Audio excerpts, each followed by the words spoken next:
Hey everybody, Steve here. Thank you so much for listening in. It has been a while since I've done my daily updates, so bad on me. I will get back to it. Took a little time in September for some travel, some conferences, and some volleyball, and we are back on it, so you can expect these daily from now on, especially with the trauma that's going on in the market. You guys deserve to know what's on my mind, how I think this will all play out, and how we're positioning your money. So that's the first purpose of this video. The second purpose is to tell you why Miami is in the background there in this golf course, and kind of a cool story of I'm sitting in a presidential suite right now. I've never actually stayed in a presidential suite. I've been in them, somebody invites you up, hey, we're gonna have 20 of us up to a presidential suite. I'm here by myself. If there's ever a trip I arranged to have been on, this was it, but I didn't know it till I checked in. So anyhow, I'll show you guys around. That's just kind of for fun. You can tune out if you don't really care. But that'll be the second part of the video. Before we begin, everything, standard disclaimer applies. This is not a personalized financial advice for anybody. This is standard educational material, and more disclaimer information is available at AnkerstarWealth.com. So what is going on in the market? So if you kind of go back to August, we had the big run up at the beginning of 2023. So, it's I get it, it's painful now, but if you kind of go back to where you were in relation to January 2023, most accounts are pretty good. Largely the big tech, which is our biggest exposure, is still up on the year significantly, even though it's sold off, in recent couple months. So we had that big run up coming off of the disastrous year of 2022. So the big run up of 2023, I did expect the market to come in a little bit. So August was not a surprise. Even September wasn't really that big of a surprise. Well, we waited up for the last Fed meeting where they did not raise rates. The common convention there is you would think that markets would go higher after they've signaled that they aren't going to raise rates, but they still threw out the, if you will, pardon the analogy, but the turd in the punch bowl is that they are going to raise rates in the future again. So it's kind of it's not a mixed message, but it's a negative message of we didn't feel the need to at this time, but we're going to at least one more time. Well, that took the wind out of the sails of the market. So there was that piece, and then secondly, we had that go by. Then we had the government shutdown scare, which kind of put everybody in a wait and see mood for the market. That cleared up, or postponed, if you will, I suppose, is more technically accurate, last week. So most people, including myself, expected October to start off with a bang, and anything but, right? Monday was bad, Tuesday was worse. So I don't really see this continuing, this big sell-off. What's causing it, technically, to get into kind of some of the inside investing stuff, is the 10-year treasury. It continues to increase. So again, remember, the Fed sets a short-term rate, that 2-year kind of rate, and then the open market sets the longer-term rate. And the longer-term 10-year rate is increasing to the highest it's been in decades. So a lot of people, what am I buying? I'm buying longer and longer CDs out for folks, kind of locking in that interest rates that we have, for the first time, in what seems like decades. We have just decent CDs out there, locking those in for longer, right? Because these higher rates aren't going to last forever. So try to lock it in as a long time. But the problem is when you have money flowing out of equities into these longer term fixed interest, the market takes a hit. So you have to be patient, and you have to hold on. For those, I did a lot of trading today while I was sitting in the conference down here. Again, a lot of that's rebalancing, which I like to do quarterly, and a lot of it's just need to kind of cover up some positions out there that aren't working in this particular environment. What's not working? Your higher dividend stocks are not working, and energy is not working. The stuff that people flee to get a nice big dividend check.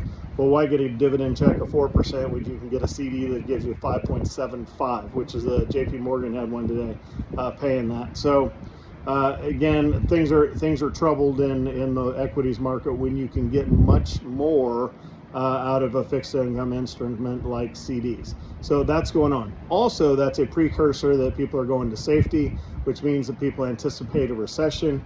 If enough people, you've heard me say it before, if enough people anticipate a recession, you can cause one, right? Because people stop spending.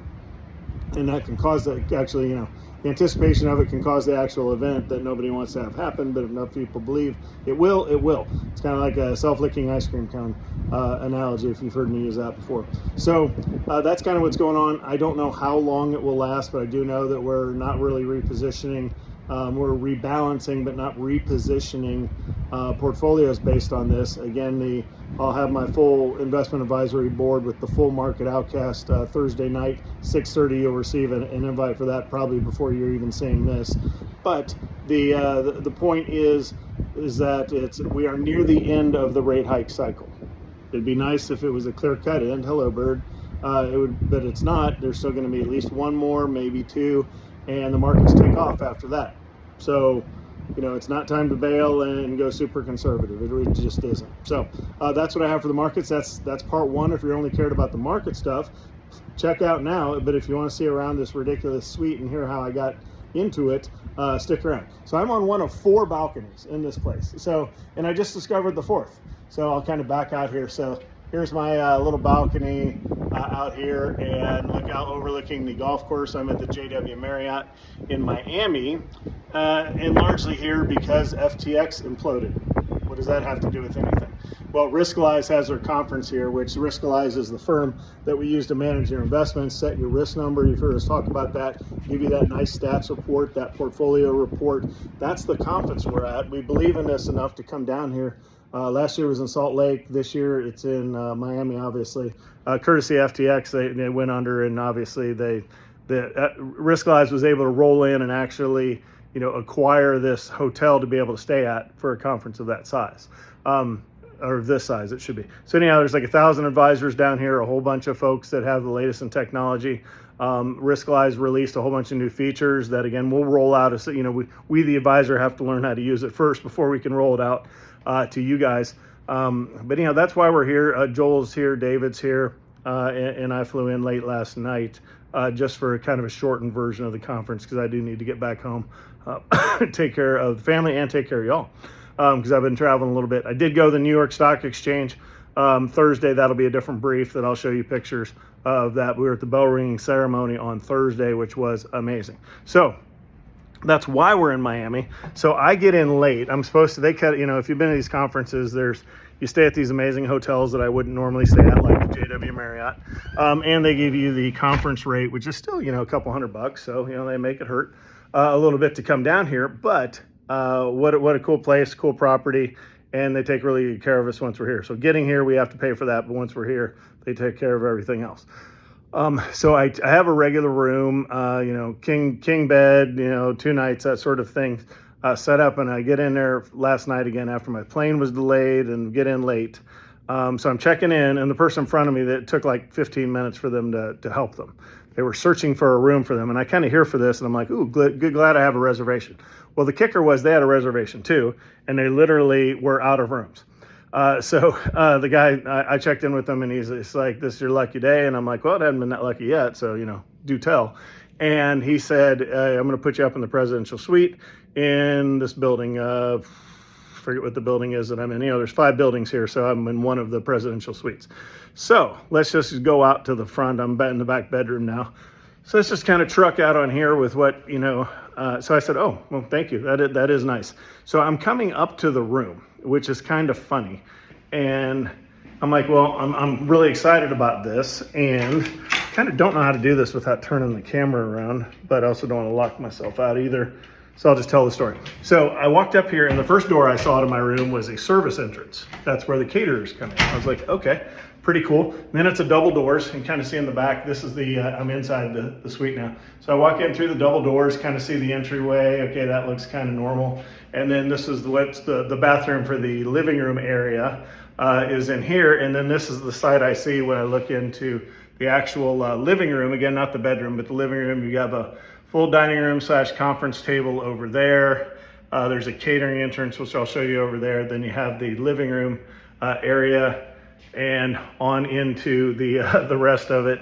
So we'll walk over here, and this is your kind of standard bar area. We've all kind of seen that, but the light switches in here is super weird.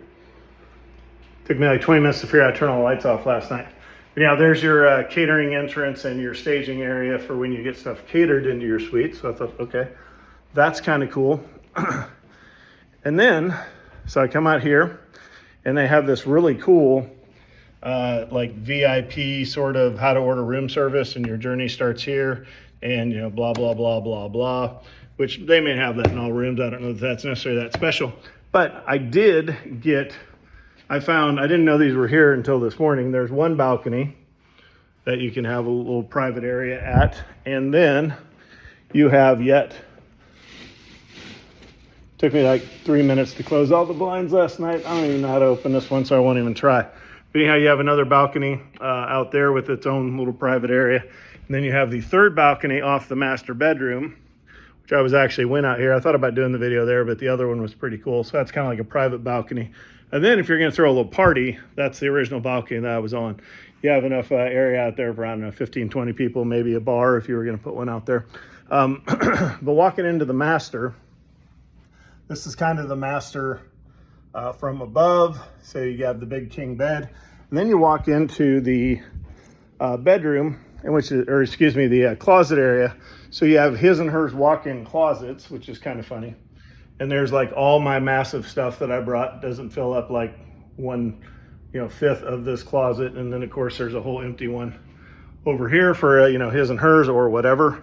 Don't really fill that much. But then you go into the bathroom, and what was pretty cool is, and I won't do it now that I'm trying to get it done, is last night when I was trying to get all the lights to go out, it kept lighting up every time I walked out. So it's got like some motion sensors for stuff to come on.